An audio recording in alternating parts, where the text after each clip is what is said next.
You're Shifting Gears with Alan Bailey. I really enjoy the smell of burnt rubber and race fuel in the morning. Sue me. Whether it's NASCAR, IndyCar, NHRA drag racing, or AMA Supercross, we've got it. I'm going to be unapologetic. I'm not going to hold back. I'm not going to sugarcoat it, and I'm going to tell it like it is, whether you like it or not. Get over it. Grab a gear and let's go. Well, it's time to go already? Really? You're Shifting Gears on ARN. Here's Alan Bailey.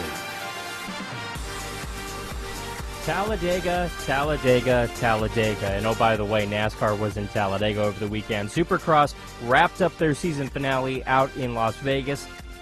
One heck of a 2014 season is in the books. We'll take a look back on some of the cool moments that we saw over the course of the last year. Plus, we have some reaction to Bad Brad going all crazy and wrecking the field when, oh, by the way, he just so happened to be 6 laps down, but he was racing like it was the last lap. I don't know. That might have upset a few people, including Jeff Gordon and, yes, Dale Earnhardt Jr. Plus, reaction to the fallout of the audio that we had here on ARN on Monday night on the Pit Pass, where Dale Earnhardt Jr.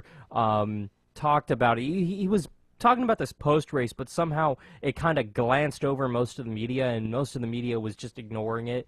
But suddenly we air it, and then it picks up traction again. Go figure.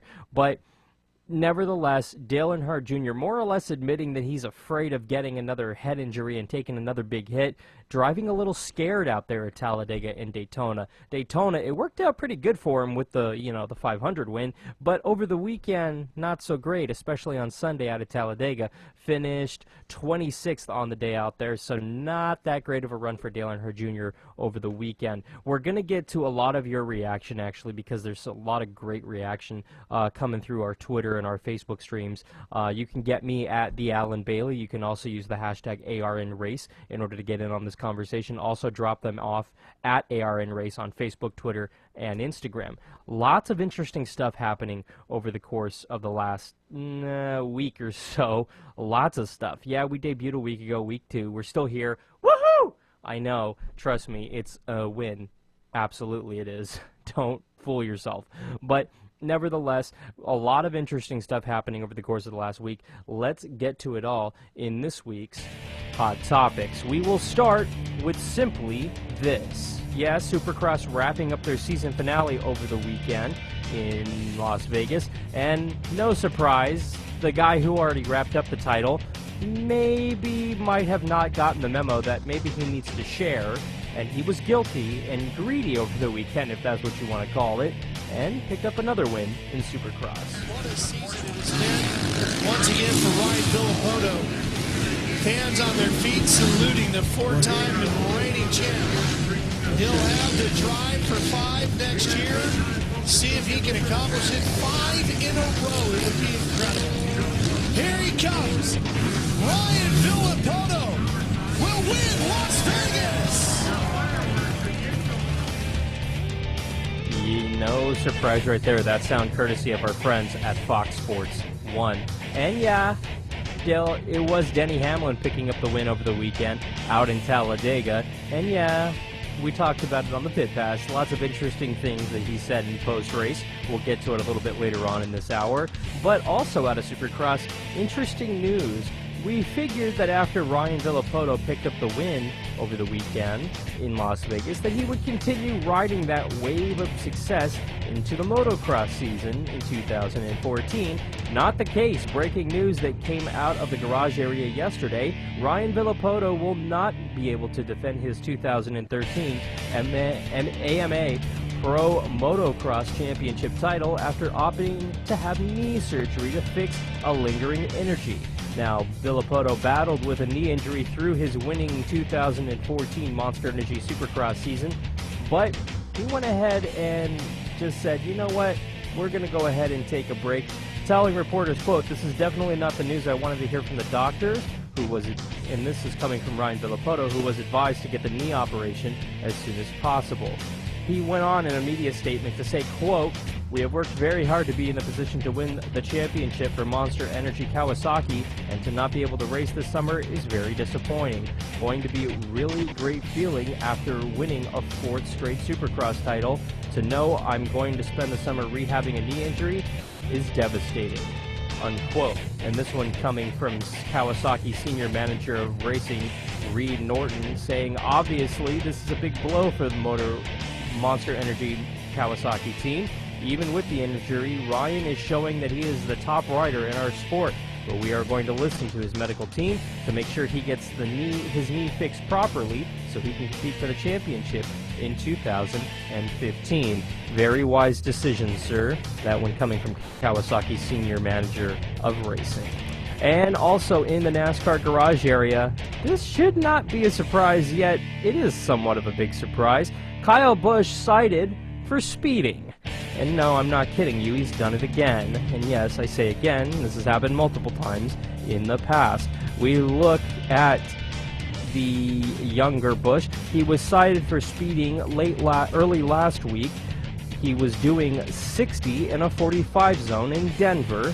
And yes, according to the police report, the stop happened in front of a grocery store, and Busch thought that the speed limit was 55. The officer commented on the police report that Busch had been disrespectful and he had an attitude. He was driving a Lexus sedan when he was stopped around 7:45 p.m. This is not Busch's first documented driving incident. In 2006, he was ticketed for reckless driving after he chirped his tires while pulling out of a Richmond gas station into a fast food restaurant next door. Busch was cited for careless and reckless driving as well in 2011, where he was stopped in Inwar County for doing 128 miles per hour in a 45. In a statement released in 2001, it was said that he was test driving a new sports car and got a little carried away. He continued on to say, quote, "I went beyond the speed that I should have gone on public road. I apologize to the public, my fans, sponsors, and to my race team for my lack of judgment." If you want to check out the police report, you can go ahead and log on to airandrace.com. That's the latest from the garage area. I'm Alan Bailey. This update brought to you by our friends at Apollo Aesthetics. So, lots of interesting stuff. And oh, by the way, if you actually want to check out something very cool, Graham Rahal actually took a lap around the Indy Road Course earlier this weekend using that new Google Glasses with the camera built into the glasses, so it's literally what the driver sees. Extraordinarily cool photo. I think it's some of the best footage that's ever come out of Indianapolis, and that, my friends, is saying something. The video is up on arnrace.com right now. Also, links are posted on Facebook and Twitter at ARNRace. I encourage you to see it, even if you're not a race fan, even if you're not an IndyCar fan. You need to go check this out, NASCAR Nation, because trust me, it's an epic video to see him peel out of the pit area, take a lap around that facility, and to peel back into that pit area. In the driver's perspective, it is extraordinarily cool. It gives you an extraordinarily cool vantage point of what these drivers see. I want him to wear it during a race. I want someone to wear these during a race. I think that that would be insanely cool for IndyCar. I think IndyCar needs to invest in this technology and actually start to make cameras like these for the drivers. I think it'd be insanely cool if you somehow created a helmet cam or something like that, not just the overhead one that we see on IndyCar now. But that's just my opinion. Humbly, I said it was humble. I don't know. We'll see what happens here out of the garage area in IndyCar. Lots of stuff that I want to talk about, but here's the audio that I promised you we'd get to. I want to get to it early and really let the emails and the tweets flow in. Dale Earnhardt Jr. post-race, no, he did not have the race that he was hoping for. No, he did not have the greatest weekend out in Talladega. Coming home 26th after really hanging out in the back most of the day, avoiding the big wrecks with 10 laps to go. Started coming through the field and then avoided another wreck with about 5 laps to go there, which set up a green-white checker. Not overdrive, just regular time green-white checkered. And Dale Earnhardt Jr. just basically could not get to the front. He was on his way when another car pulled out, blocked him. The 98 car blocked him, more or less, and killed the momentum and sent him to the back of the pack, which ultimately led him to finish 26th. A lot of Junior Nation has sent some very colorful messages that we'll get to, but I want to play you this audio. Form your own opinion and consider what you do or what you type and what you tweet before you actually hit send. Because this is Dale Earnhardt Jr. on Fox right after he got out of the Cup car on Sunday. We come down pit road, get up a lot of spots, and just risking getting up in there and getting boxed in and getting in a crash just wasn't worth it to me. So we tried at the end there to get a line on the outside, but we got the 99 jumped up there and killed the outside line, and we just didn't have anywhere else to go. Bottom line was full of race cars. It's hard to drive up through there. The track's 3 wide forever, and they're going to crash, and I can't afford to wreck anymore here, so you just kind of got to pick your battles, and I felt like that we were better off not getting in the wreck, trying to stay back there. And if we had an opportunity to get a run, we took it, but that one we had just got blocked by the 98, and you're not going to get another run. Did you hear it right there? It goes awfully quick, and I know I'll play it again for you here. Listen one more time. Listen back very closely because it goes very quick, his little slip of the tongue, if that's what you want to call it. Listen to Dale Earnhardt Jr. And I can't afford to wreck anymore here, so. That's very interesting. Can't afford to wreck here anymore, referring to the Talladega Superspeedway. One more time. And I can't afford to wreck anymore here, so you just kind of got to, pick your battles. There you go. Dale Earnhardt Jr. I can read into it. I can say, well, what he meant to say was, he can't afford more wreck race cars. No, he's fairly rich. Hendrick Motorsports, they're fairly wealthy. They can afford wrecked race cars. They can afford a broken engine. He physically cannot afford to wreck at that racetrack anymore. He can't afford to take another hit to his head. He's had 2 concussions here lately, and he had to sit out some time not too long ago here. So it's really more or less, Dale, you need to get your health right. Less than a year ago, he was sitting out for 2 concussions that happened almost back-to-back within a few weeks. One was undiagnosed and untreated. The other one was diagnosed and was treated. Head injuries are a very, very, very serious thing, especially when you're wheeling a race car around 200 miles an hour at any given weekend. Dale Earnhardt Jr. afraid to race and afraid to get into a wreck, admittingly, at Talladega and Daytona at these big racetracks where we see such violent speeds and violent wrecks in the blink of an eye. You can't really blame the guy. We'll get your reaction to that. You can send your tweets, your comments, everything to Facebook, Twitter, and Instagram at The Alan Bailey. Use the hashtag ARNRace. You are shifting gears right here on ARN. Grab a gear, relax. We'll be right back right after this. This is ARN, the American Racing Network. Hey guys, this is your buddy Lugnuts, and if you're looking to build a great website, then look no further than Apollo Aesthetics. Art and functionality merged into web design. It doesn't get any better than Ruben Asuna. Don't believe me? Check out ApolloAesthetics.com. That's Apollo, AESTHETICS.com. Apollo Aesthetics, the official web builder of Lugnuts Radio.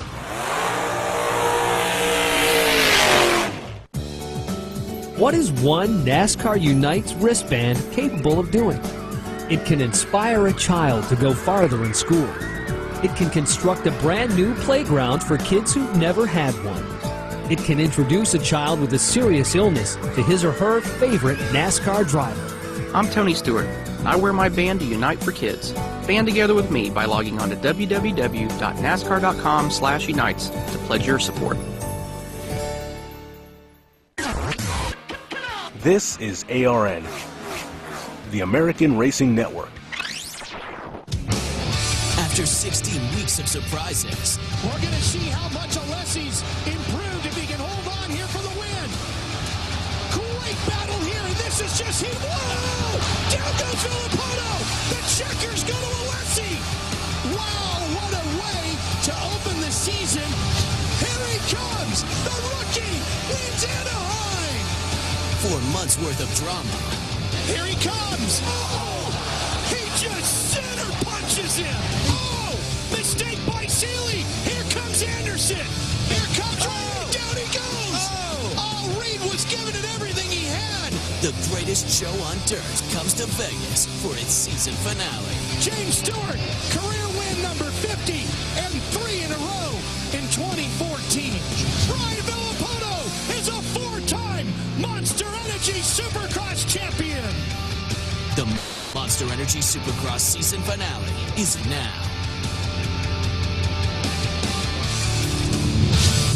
Shifting Gears on ARN is presented by Stash Feed.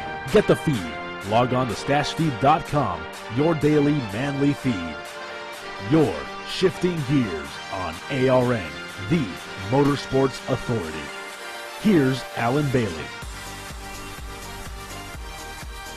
It truly was a memorable season for Supercross, for the Monster Energy Supercross in 2014. Ryan Villopoto picking up his 4th consecutive championship was definitely the highlight to remember, but something for me that is kind of overlooked, at least a little bit in my mind, is the fact that we had a young rookie sensation take the sport by storm, and he was overshadowed by a number of different big-name players, and you can't blame the kid. Although, yes, he is only 20 years old, he managed to rack up a couple of wins in 2014, and oh, by the way, finished 3rd in the championship standings in his rookie season, not to mention went out and won Anaheim 1. I was at that race, and not only was it a memorable victory for Ken Roczen, but it was also something that stood out, that said, hey, I'm Ken Roczen, oh, by the way, I'm here to stay. I'm going nowhere. And that's definitely the impression that Ken Roczen left very early on all of us out in AMA Supercross. And it's something that's going to stick with me. You can hear him after his podium finish in Las Vegas over the weekend. He definitely has that confidence, that joy, and oh, by the way, he's having fun. Yeah, it's definitely a long season, and man, I'm grateful to have such a good team behind me, and man, just wanted to get through this race safe. You know, the track is gnarly out there, really rock hard and ruddy. It was definitely a long moto, and I struggled all week. I still have a little bit of a cold, so it makes it a little harder, especially with how hot it was and how dry the air is. I dedicate this race to my family that came over from Germany, my little niece, my sister, my mom. Thanks for coming out, and bummer you guys have to leave on Monday, but yeah, thanks to everyone that supports me. Thank you guys, appreciate it. You can just hear it. He's honestly grinning from ear to ear. He's smiling. He's having fun. And oh, by the way, he's been battling a cold for a week and a half, give or take here. And he's that happy. He's that excited. Why didn't we hear about Ken Roczen more in 2014? Well, it was because, oh, by the way, we had a great championship driver in our sport have a comeback with Chad Reed, who won Anaheim 2, and he kind of springboarded his career back into action before he injured himself and had to sit out the rest of the season. It'll be interesting to see what happens with him coming back in 2015. That's a huge storyline. The fact that you had James Stewart go out there and really put on a show. I mean, really put on a show. From Anaheim 1, when he really was just outside the podium, just off the podium, and battled his way back to a podium finish and battled his way up to racing for the overall main win, but then went down with a handful of laps to go. That was a huge topic of conversation. Even though, yeah, he, oh, by the way, didn't exactly win, but it was still a huge topic of conversation. That carried on until he won a bunch of races in a row, won his 50th career victory in the mains, and oh, by the way, just kept going. That was a huge topic of discussion. But definitely the guy who stole the talk, at least in the latter part of the season, was the fact that you had Ryan Villopoto winning his 4th consecutive championship. That's huge. 2 guys have done that. Ryan Villopoto and this guy named Jeremy McGrath come to mind. Oh yeah, those 2 guys. We played you this interview last week, and it's something that I think bears repeating.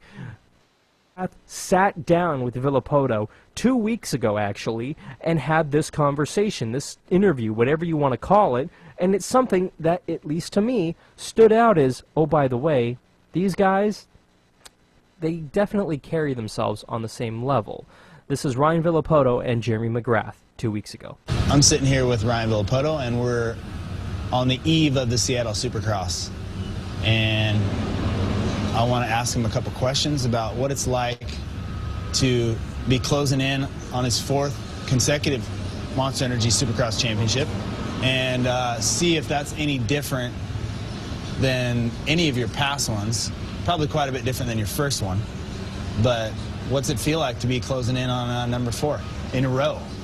I mean, it doesn't feel good just yet. You know, as you know, there's a lot of stress and weight on your shoulders to not make a mistake and to keep the ball rolling in the right direction. So basically, if it happens or when it happens, it's just going to be like a big sigh of relief.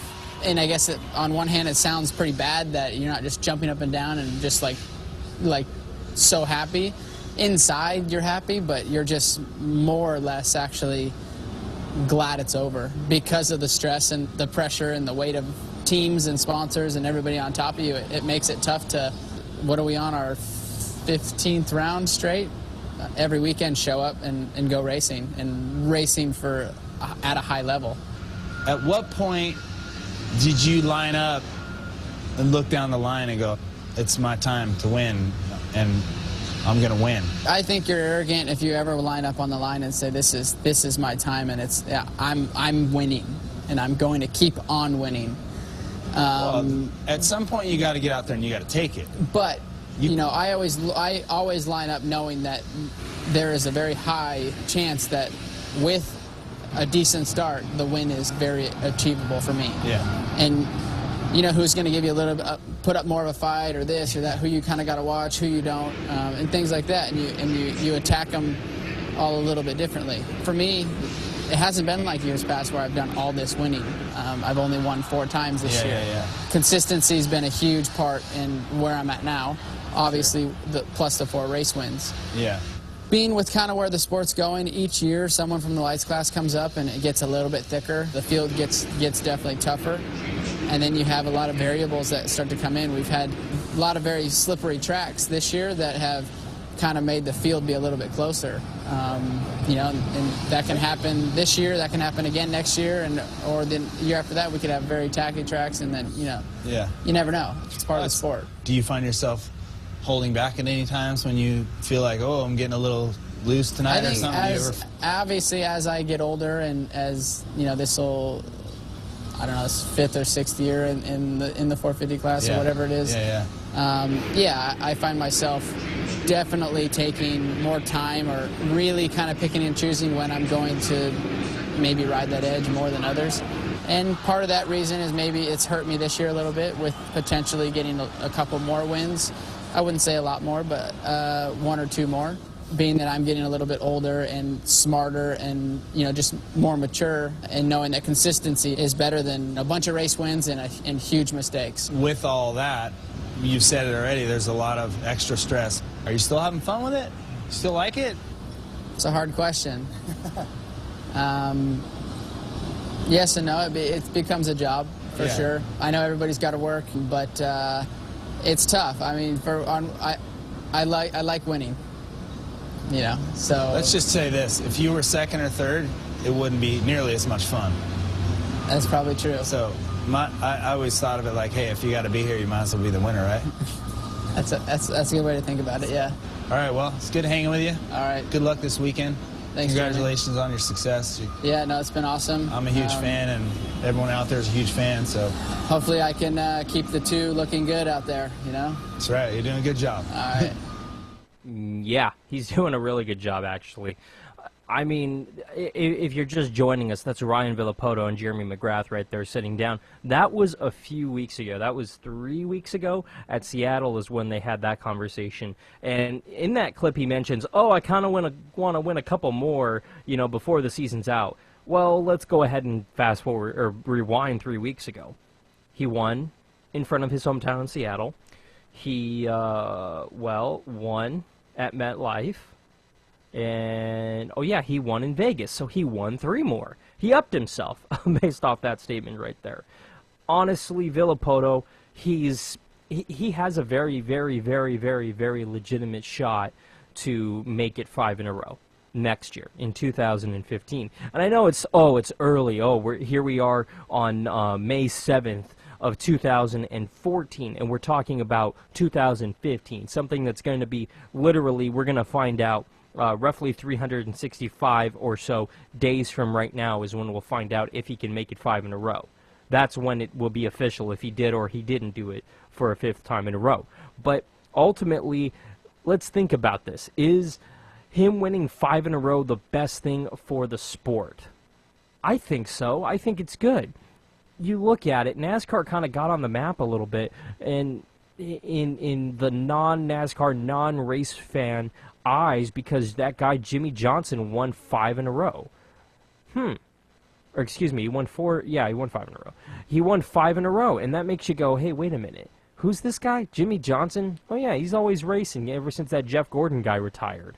Yeah, I swear, that's the conversations I eavesdrop on when I'm around the water cooler in my non-racing circles. Okay?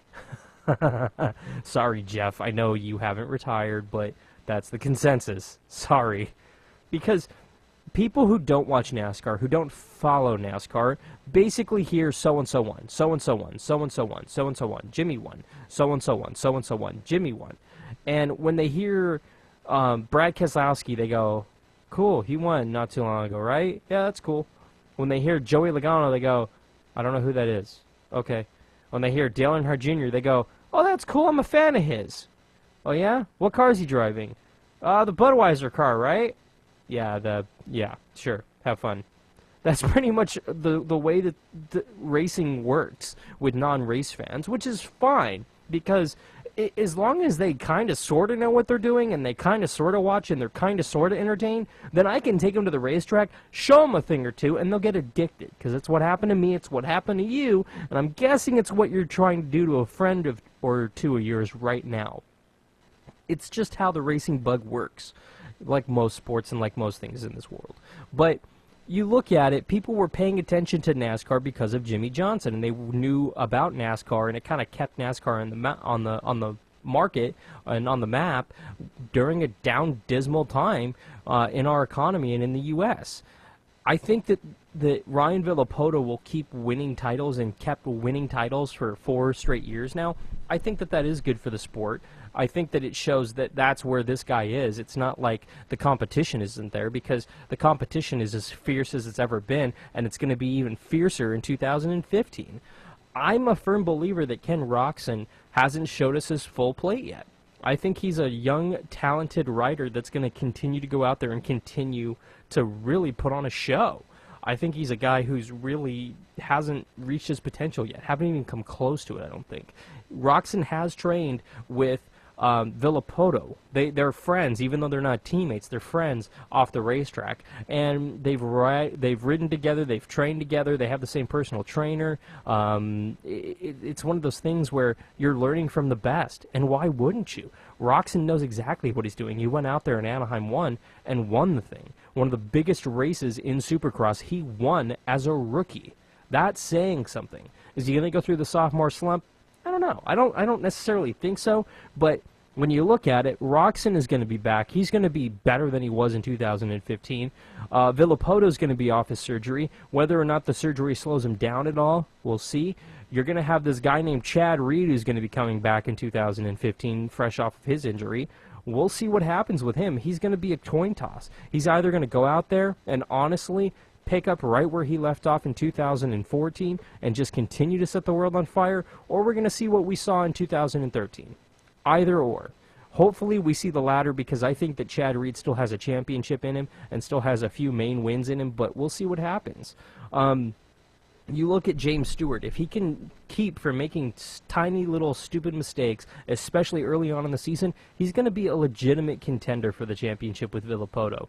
Dungey has just been Mr. Consistency. He's been there. He just kind of hangs out. He does what he needs to do and pretty much goes out there and he wins. He wins when he has to. Not all the time, but he wins when he has to, and he's always near the front. He's always right on the podium. He's got more podiums than anybody else this season. That's saying something. That is saying something.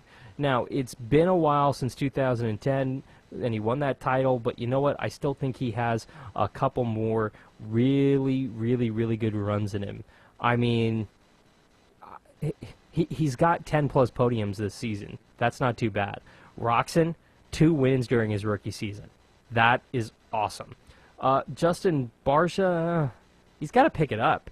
I mean, he bounced back nicely from his injury, but to get a win before the season was done would have really helped him and helped his confidence, but the fact that he went winless is saying something, and it's kind of like, okay, now what are you going to do?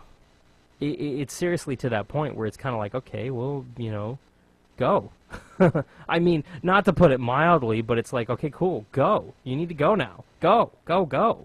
Everybody else has that, but I think that Barcia is either going to go out and he's going to have another dismal season like he had this season, or he's going to go out there and really set the world on fire, either or. But you can't have all these guys who are winning all these mains. Somebody's got to come in second, somebody's got to come in third, and somebody's got to crash in Anaheim 1. Sorry, Stuart, I had to take that crack at you. Sorry, pal. So sorry.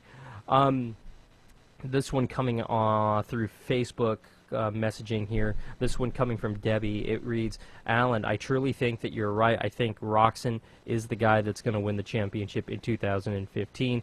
Do you think Villopoto's injury will slow him down?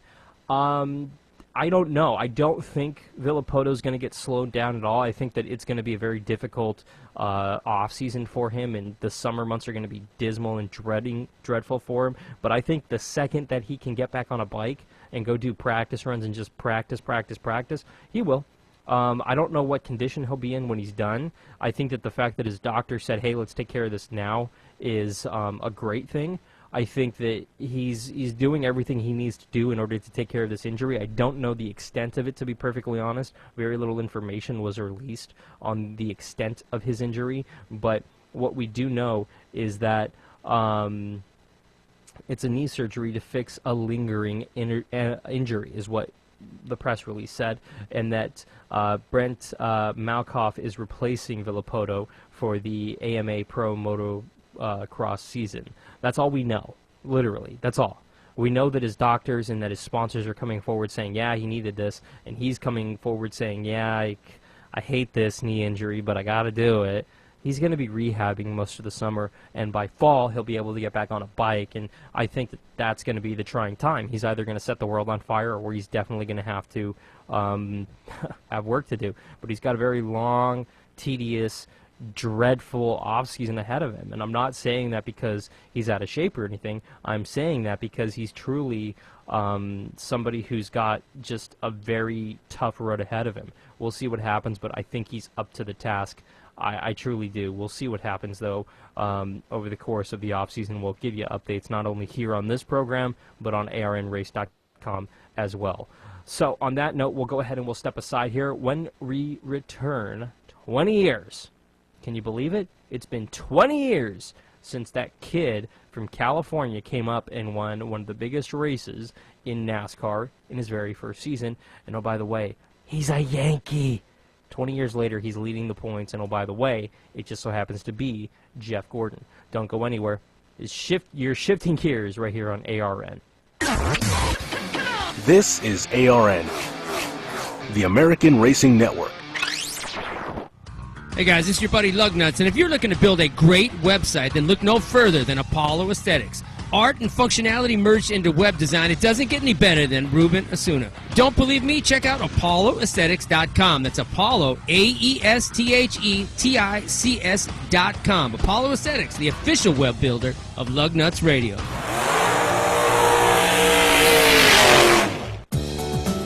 What is one NASCAR Unites wristband capable of doing? It can inspire a child to go farther in school. It can construct a brand new playground for kids who've never had one. It can introduce a child with a serious illness to his or her favorite NASCAR driver. I'm Tony Stewart. I wear my band to Unite for Kids. Band together with me by logging on to www.nascar.com/unites to pledge your support. Army Specialist Andrew Pike became paralyzed while serving in Iraq. My injury was a gunshot wound to the left abdomen from a sniper. My first contact with paralyzed veterans was in Walter Reed. Paralyzed veterans National Service Officer Michael Killen. We try to reassure them what benefits are out there, try to educate them and take some of that stress away from them. Right now I'm going back to school to earn a degree, and I'm just spending time with my wife and child. You can help our paralyzed veterans. Visit pva.org. Hi, I'm Jeff Hammond alongside NASCAR driver David Reagan. When it comes to tire safety, nothing is more important than your tire's air pressure. Just like a pit stop, checking your air pressure takes just a few moments. And those few moments will not only keep you and your family safe on the road, it can also help save you money. Properly inflated tires can improve gas mileage, which will save you money at the pump. So be tire smart and make sure your tires are properly inflated. Learn more at betiresmart.org. A message from the Rubber Manufacturers Association. This is ARN, the American Racing Network. Shifting Gears on ARN is presented by Apollo Aesthetics. Log on to Apollo Aesthetics to start building your new website today. Your Shifting Gears on ARN, the Motorsports Authority. Here's Alan Bailey. Can you believe that 20 years has come and gone for Jeff Gordon since his very first win in NASCAR Sprint Cup Series competition? I certainly can. It's something that I honestly stop and go, huh? 20 years. 2-0. He's still driving for the same manufacturer, the same team owner, and oh, by the way, the same number and more or less the same sponsor, even though times have changed a little bit, and he's added a few sponsors since then. He still has Valvoline and DuPont, even though now it has changed its name a little bit, the new company branding. Still the same sponsorship, and it's one of the longest running in NASCAR, even currently racing out on the series. So you have to stand up and recognize Jeff Gordon as being one of the greatest NASCAR drivers, that definitely within the top 15, 20 drivers in NASCAR history, despite what people will say about his crew chiefs and about his team over the course of the last 20 years. But you have to go back and rewind the clock a little bit. It's not, but it is definitely Rewind Wednesday for Jeff Gordon. Checkers are out, and it is Jeff Gordon victorious on this Memorial Weekend at the Charlotte Motor Speedway. 122,000 people paying their respects to a 23-year-old youngster originally out of California who simply loves to race. Please welcome the point leader of the NASCAR Sprint Cup Series, Jeff Gordon. All right, man. Good to see you, champ. Good to see you. I need my Goodyear shoes on for this high bank. How are you, Mike? That was so cool. Thank you guys for doing this. Wasn't that special? And bringing back some amazing memories. Obviously, you can tell how special it was to me with the emotions that took over that day. You know, to get to the Cup Series and drive for Rick Hendrick was a dream come true. I never thought I'd win my first race at Charlotte. So, yeah, that's I can't believe it's also 20 years ago. So these are your gloves from that night. And for some reason, you had taken these out of wherever John had them stowed away, and they are in your desk. And we had permission to pull them out of there and put them in this picture to commemorate 20 years of your first win. And it's a really special thing. You won 8 times, 8 Cup races at Charlotte Motor Speedway. This has got a few pictures from different wins, but the special one is your first. And to have your gloves from that first night is a pretty cool thing, I thought. Yeah, this means the world to me. You know, to have this car up here, to see that video, and that collage of pictures and the gloves is amazing, Marcus. So thank you very much. Thank you, man. Thank you. That's just some of what you heard if you were out at the NASCAR Hall of Fame in Charlotte earlier today. Something that was also asked of Jeff Gordon was talking about a dynasty. You look at Jeff Gordon and you think about the word, seriously think about the word dynasty and what it means not only in motorsports, but period, what the word dynasty means. It is quite an achievement, and it's something that has been thrown around with Jeff Gordon. He discussed what it means to him on a personal level.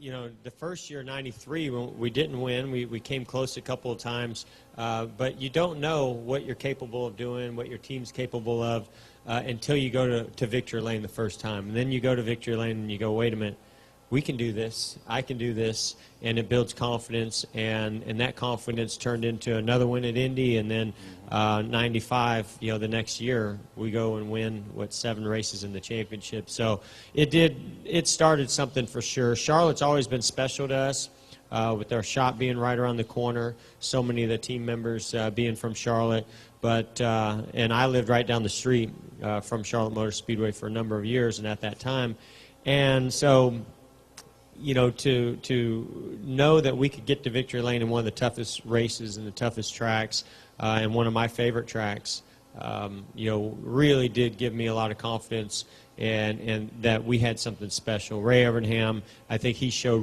what he was capable of that day, not just by giving me a great race car, but making a great call there at the end. Surprised Rusty. I love how Rusty's car's right here. Or is that Keselowski?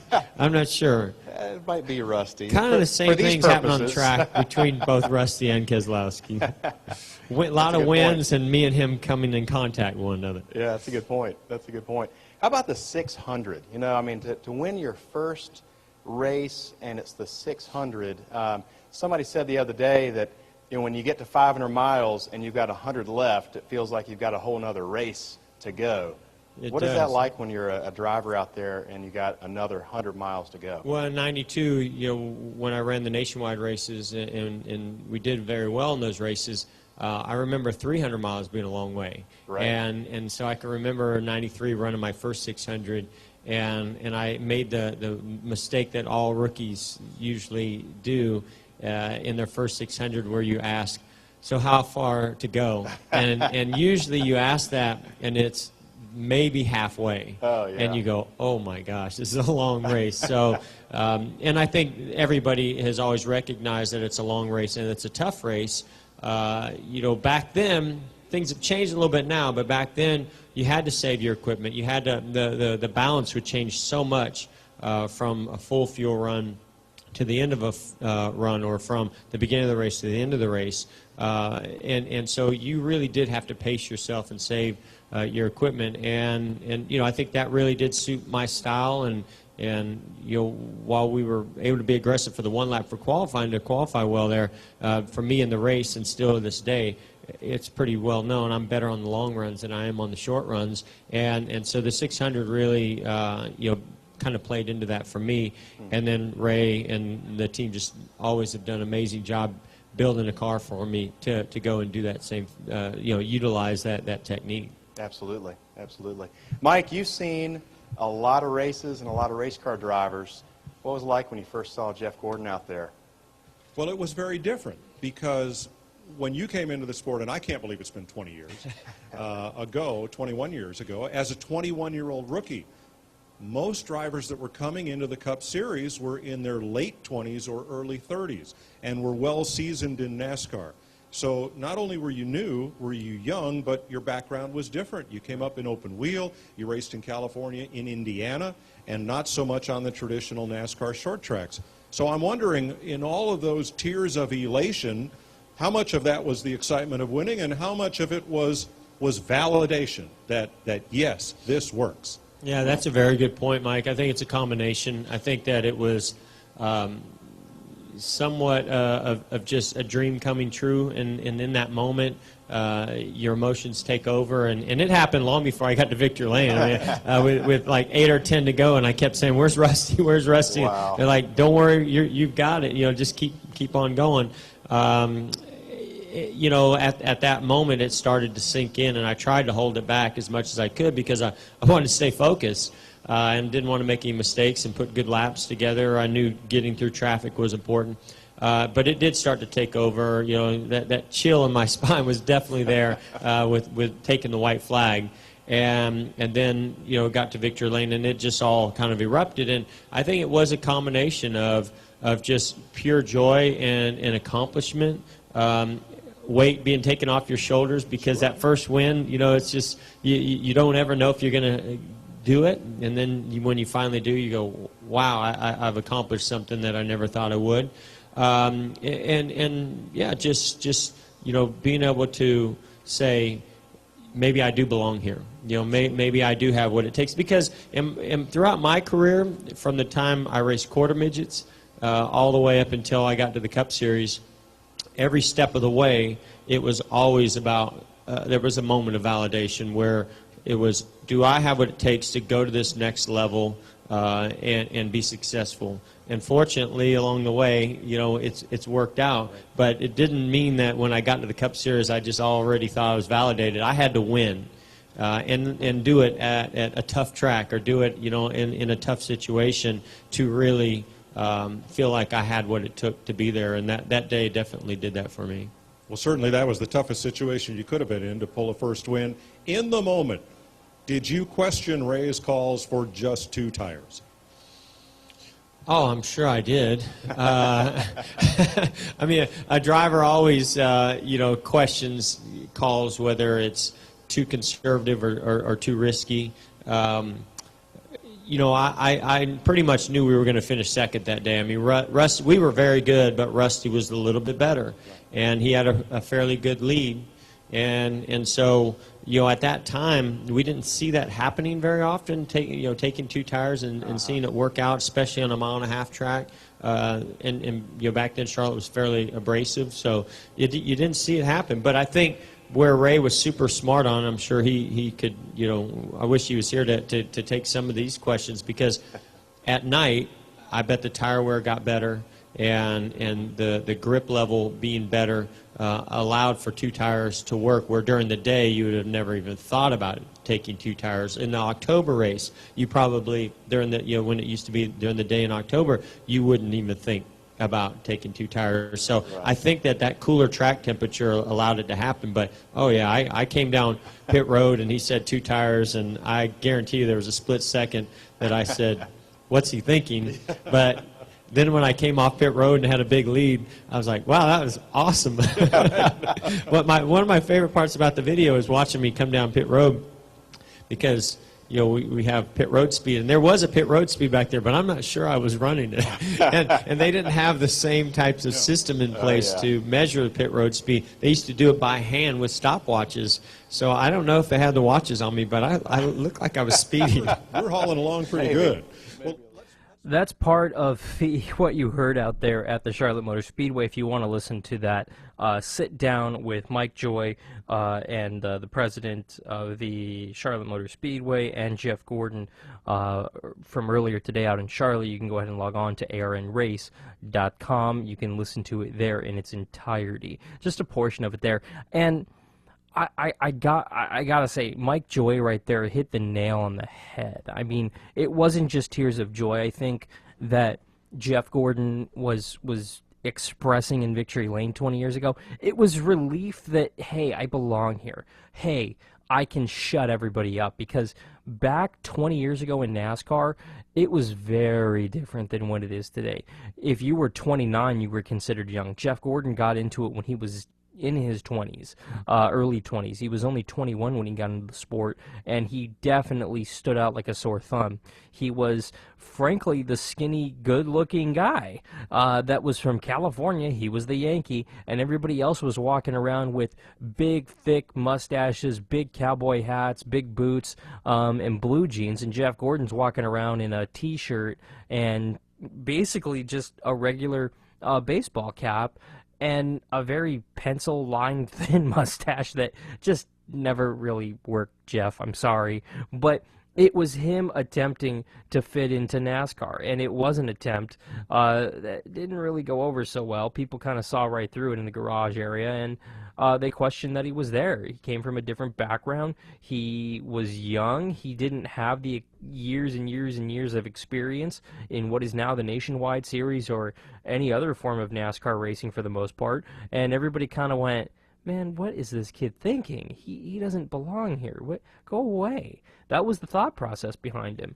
And thank goodness that he actually made it, because if it weren't for Jeff Gordon, I truly think that NASCAR wouldn't be at the level that it is today. I think that it would be still kind of the back dirts, and it would be still on page 8 of the sports pages throughout this country. And honestly, I think that him being a part of it is the reason that NASCAR is as big as it is. He's the reason that the Joey Logano's, that the Brian Vickers, that the Jimmy Johnson especially got into this sport. I credit Gordon for drastically changing not only NASCAR, but for changing the entire complex look at motorsports in the world. He blazed a trail. You look up the word dynasty, it truly defines not only what Jeff Gordon is, but what Hendrick Motorsports became after Jeff Gordon got there.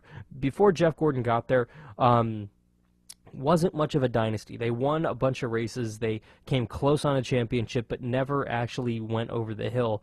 Jeff Gordon got there. Hendrick Motorsports became a dynasty, not only in NASCAR, but in motorsports in this country. What is dynasty? Well, I'm glad you asked. It's a sequence of rulers from the same family, stock, or group.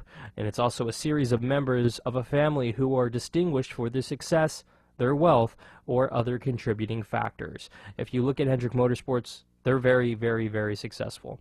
Very successful. No one can contest that. I'm certainly not going to sit here and try to. And it's something that really resonates not only with race fans, but with racers in NASCAR in general. This one coming from Mike on Facebook. Hey, Alan, do you think it's a coincidence that Jeff Gordon's car from 20 years ago was placed in front of Rusty's? Or is it just me? Yeah, Jeff kind of brought it up in that clip there too. Honestly, the first thing I saw when I saw some of the photos and the video from the press event out there at the Hall of Fame, the very first thing I thought about, oh yeah, look at that, they put Rusty's car behind Jeff's. The only thing that would have made it better is if Gordon's car was bunting Rusty's out of the way.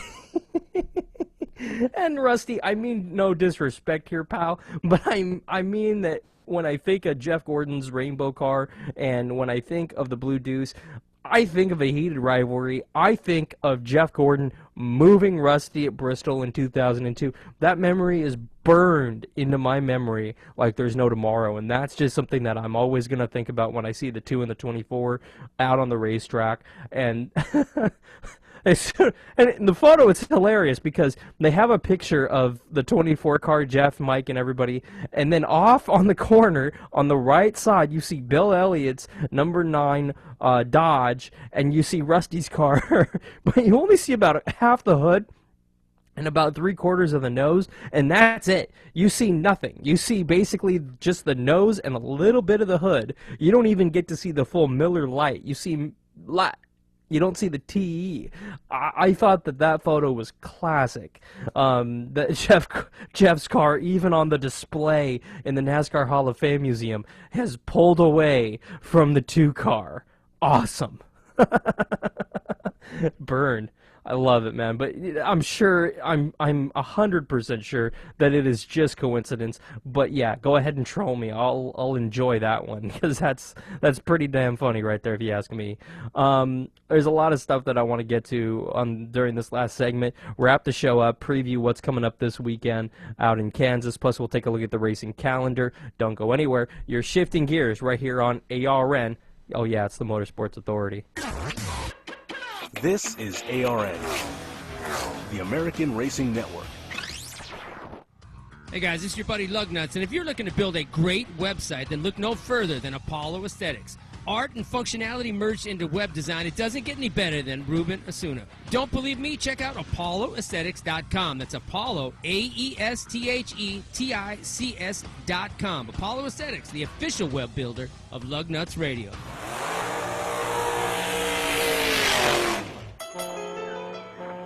Lobster, harvested from the cold, clear waters of Maine, is truly the world's ultimate white meat. It has a distinctive flavor that's both mild and slightly sweet, and is so easy to prepare. Maine lobster is good for you, too. It's one of the healthiest and leanest proteins available, containing less fats, calories, and cholesterol than beef, pork, or even the light meat of chicken. For exciting recipes, visit our website at mainelobsterpromo.com. This is ARN, the American Racing Network. Shifting Gears on ARN is presented by Stash Feed. Get the feed. Log on to stashfeed.com, your daily manly feed. You're Shifting Gears on ARN, the Motorsports Authority. Here's Alan Bailey. Hey, what do you know? That's me. Welcome on back to Shifting Gears right here on ARN, the Motorsports Authority. You can get me at the Alan Bailey on Facebook, Twitter, and Instagram. What we're going to do now is I want to change things up a little bit here. Want to continue talking about NASCAR because, believe it or not, this weekend, kind of bare. The first weekend that we're getting away from Supercross, actually, Other than that, not a whole lot going on. You do have the Grand Prix of Indianapolis coming up this weekend, which I think is going to be a really, really good race at that new surface. We have everything that's coming up at Kansas, but really just Indy and NASCAR are on track this weekend. So really, we have 3 races between the Truck Series on Saturday on Friday, and you have Indy on Saturday, and you have Kansas on Saturday night as well. So really kind of a weird light weekend as we head into Mother's Day. And oh, by the way, it's Mother's Day. Do me a favor. Call your mother. I'm serious. Drop what you're doing after the show's over, of course, and call your mother. Just talk to her. Do that once a week. That means the world to her, I'm sure. She gave birth to you, okay? You can give 5 minutes out of your week. I know, 5 minutes. Ooh, it's possible. Trust me. If I could do it, you could do it. Give 5 minutes out of your week, every week, and call your mother and just see how she is. It's not difficult. No, not at all. So, come on. Go call her.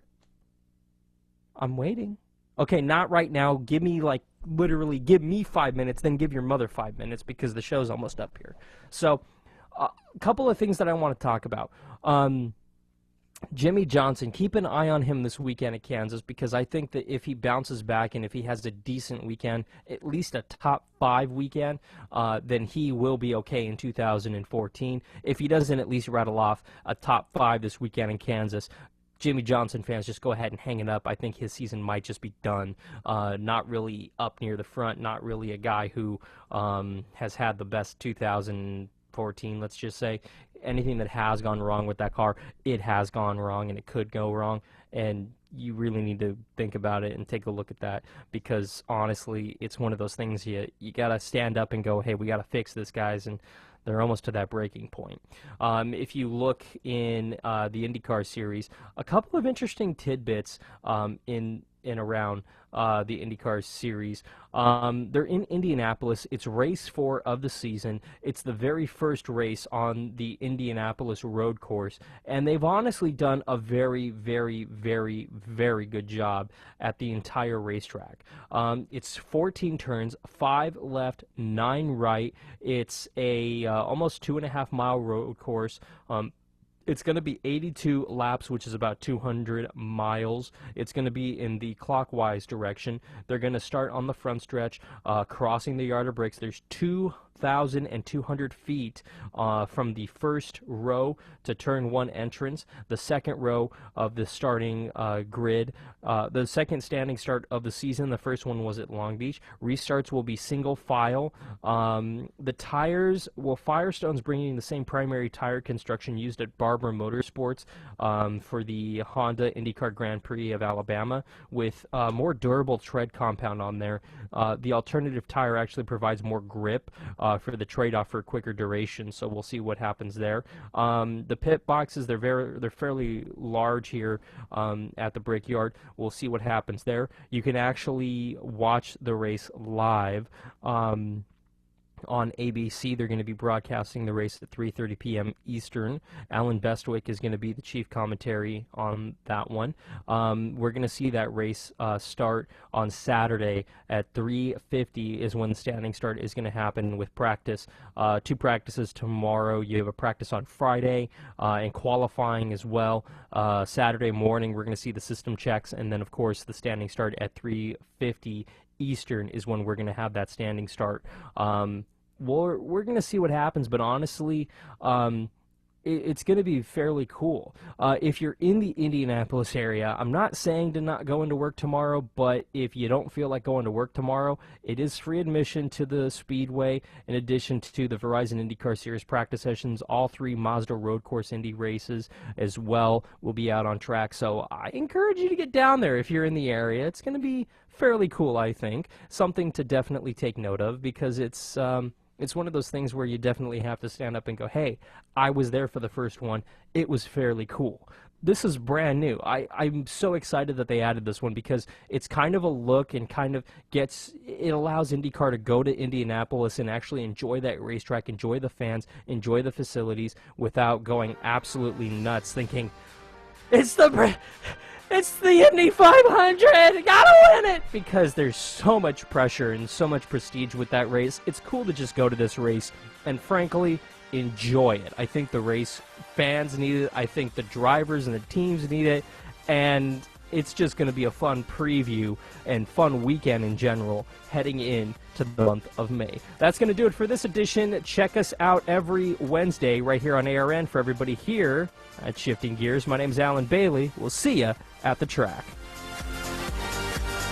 Check out arnrace.com to keep up with the latest news, photos, podcasts, and interviews from the track. You've been Shifting Gears on ARN, the American Racing Network. Broadcasting from the ARN Racing Studios in Southern California, ARN Los Angeles. This and the American Racing Network.